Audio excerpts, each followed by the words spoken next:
Hello everyone and welcome back to another edition here of the GSMC Fantasy Sports Podcast, brought to you as always by the GSMC Sports Network. My name is Christopher Shepard. As always, welcome back to another great show. Today is Monday. Happy Monday. And on this Monday afternoon, we should have a great slate of segments for you, starting off by previewing not one, but two Monday Night Football games. Bears, Vikings, Falcons, Raiders, not the best of slates for this Monday evening, but still very interesting games nevertheless. We're going over some NFL fantasy stars of the weekend. There were plenty for your first round playoff matchup. Doing potentially my final positional rankings this week with my QBs. We'll get into what's going to happen with this week in the next couple of weeks in a couple minutes, but I will do my QB positional rankings nevertheless today. Going to be updating you on the Coach of the Year odds. We are continuing with this awards theme now that we are getting towards the end of the regular season here, and then concluding by previewing a CFP first round matchup here. The 8-9 matchup. Tennessee, Ohio State, perhaps the best matchup in terms of talent on the football field in the first round of the CFP. But before we get into any of that, one of two things to start off. A little bit of housekeeping here. The holidays are upon us, and I wish you all a safe and happy Christmas. But with that comes a little bit of a schedule change here. So, for this week, I'll be only doing shows today and Friday. I know you might be sad to see me not be here for this week, and then next week as well. There will be no shows for that week of Christmas, and then next week we continue with the Monday to Friday scheme. And not until we get into the month of January we'll be getting back to fully scheduled programming. But for all who might not be seeing this episode, I do wish you a happy holidays, happy Christmas, happy New Year, what have you. Stay safe out there. Then, as always, you know the drill in terms of following and keeping up with this network. Like, follow, and subscribe to the show and the network. Make yourselves available to the Super Chat, Super Thanks, and Super Stickers features here on YouTube while you still can this year. But without further ado, let's jump into one of the final shows of the year here on the GSMC Fantasy Sports Podcast. It was a pleasure bringing fantasy talk to you this year. Starting off, though, talking about the Monday Night Football games. Not one, but two, and they're definitely not the best we could have gotten tonight, but they are still very intriguing in terms of storylines. Let's start out with the division rivalry in this first slate game here. Bears, Vikings, Minnesota, 7-point favorites here. Ultimately, deservedly so considering the state of the Bears right now, but like I said, this is divisional rivalry, and I imagine it's going to be a little bit more physical than I believe.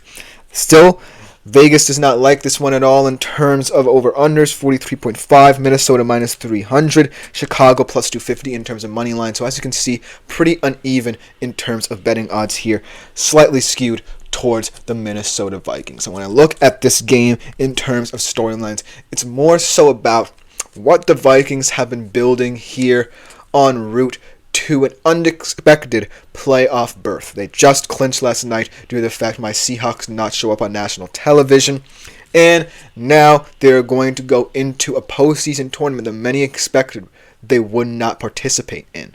And in this tough division, they have proven that they can hang with both the Detroit Lions and the Green Bay Packers here. And most importantly, have just as good a resume as Detroit and Green Bay. In fact, Green Bay, not until last night did they beat anyone in the NFC with a winning record. So, as you can see, the Vikings are in great company here in terms of how they should feel in this division. But in order to win your division, you have to take care of the bottom feeders as well. You can't just go into that last game of the season against Detroit hoping that things fall your way. You have to beat up on the bottom feeders as well. And Chicago certainly feels like a bottom feeder now. We were wondering what this team would be like before the season. We saw glimpses of what it could be throughout the season, but now they're in a very bad place. Firing Matt Eberflus after that debacle of a Thanksgiving game. Now they're on interim head coach / OC Thomas Brown. We don't know what he is going to be for this Bears this upcoming season, but for now, he is the interim head coach, and he hasn't necessarily gotten out to the best of starts last week, was a disaster against the San Francisco 49ers. And I feel like this team is just a lamb being put up to slaughter in this gauntlet of a division. And I feel like, if the Bears were, say, in the NFC West, say, or the AFC South, they would have had a better shot this season, in my opinion, of getting something going. But that's just me, and it's just a hypothetical here. But in reality, they are an NFC North team, and they have to be treated as such. So in this matchup, I feel like, the Bears' defense, at the very least, can keep this closer than people think. They're very physical, young, tough defense that's perhaps the best part of this team and what this team should build on in the future as well, to perfectly supplement what they believe Caleb Williams can do.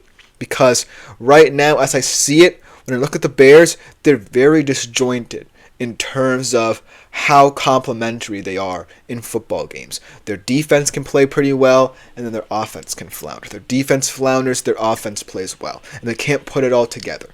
And thus, that's why the season has been such a mess in trying to interpret what the future of this Chicago Bears team is going to look like. But I do feel like if you truly think that Caleb Williams is the answer at the quarterback position, and I believe that he can be, then you invested a lot in the offense and now turn to the defense, because the defense is key here in Chicago for me. Because I look at it and I see a lot of good talent. It's just that they need more youthful infusion as well to continue this upward trend. And I don't think they're going to be competing as much in the NFC North in these next couple of years. But if they continue adding pieces, continue adding depth and experience to this roster, most importantly, they could be on the right track. And I'm not sure it's going to come with Thomas Brown because, well, we saw what his first game looked like, and it's not like he has an easy schedule to end the season here. But I do feel like if they can get a modicum of understanding out of these next 3 games, then you can start to see where you need to adjust this offseason. That being said, I have to take the Vikings here. They're just a better, more well-rounded team. And even on a long week where, they might have had a little bit too much time to think about that very impressive win against Atlanta, I still think they pull it off in a divisional rivalry here. That being said, I do respect what the Bears tried to do this season. I do believe that Matt Eberflus got a little bit too in over his head, and that's the result that you get in terms of trying to meddle too much in Caleb Williams' rookie season. But ultimately, I do think that the Vikings right now are on a high, and they might not fall down until the playoffs. But who knows? Maybe this Vikings team could be built for the playoffs as well, and they shock everyone by going to the Super Bowl. We'll have to see. That being said, in this one game, give me the Vikings here. A simple decision. Then the lesser of these 2 games, definitely the lesser of these 2 games, the Falcons taking on the stumbling, bumbling Las Vegas Raiders. Atlanta only 5-point favorites, so you can make the case that this line should be higher. Over under 44.5, Las Vegas plus 190, Atlanta minus 275. So as you can see, somehow, some way, Vegas still has a modicum of respect for the Las Vegas Raiders. And it might just be because of the young man at the tight end position playing his mind out, Brock Bowers. An incredible athlete, but going up against Atlanta, yes, they're a terrible defense.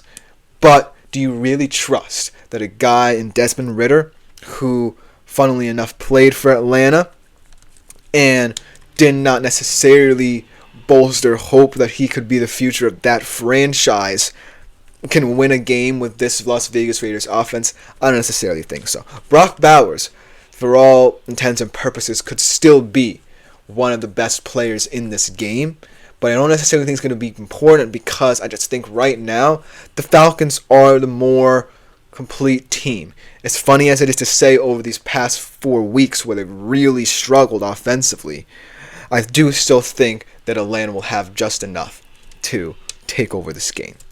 But what I do want to see out of the Raiders, if anything, is how they really analyze the future of this franchise in terms of how much emphasis they place in these last couple of games here. If they play tough, right, and they actually look like they can win a couple of games, maybe come up a little bit short, but prove that they can hang tough, then I feel like, they might move on with this roster, maybe draft a quarterback in Sanders or Ward, and keep Antonio Pierce. But if not, then I do think that a wholesale change is coming in Las Vegas for next season. Maybe if Shedeur Sanders goes there, it comes with a package deal of his father. And so that's something to monitor here for the Raiders as well. But right now, in this game, give me Atlanta by a lot here. And I know it's tough trusting Kirk Cousins right now. A lot of people don't. He has an 0-8 touchdown to interception ratio over these past 4 games. He's been appalling in these games. But the funny thing is, the Falcons still control their destiny. They have the head-to-head tiebreaker over the Bucs. Should you know, the Bucs flounder, but I don't necessarily think the Bucs are floundering after what we saw out of them in Los Angeles. But then I look at the Raiders, and I just feel like even their best players have checked out. And Max Crosby is out for the season as well. So that's tough sledding for this Las Vegas Raiders team. As much as you can throw the football at Brock Powers and pray he becomes superhuman and can put up all the points you need offensively, then it's not going to look pretty for Las Vegas tonight. So that's just why I feel, even though Atlanta is playing just as poorly these past couple of weeks, I have to go with Atlanta here. I feel like Las Vegas is a little bit lost out there, and they're going to be directionless at least until the offseason. But, even in a lesser game, I still think it's going to be exciting because of how bad these teams are, just saying. But let me know what you think about these 2 games in the comments section, because it's not necessarily the best, like I said at the start of this segment, but it's certainly not, a terrible slate of games. But coming up next, we talk about the fantasy stars of this weekend. In the first round playoff matchups, who were the difference? We'll be right back after this short break to talk about that. I feel like I'm losing my mind. 'Cause everybody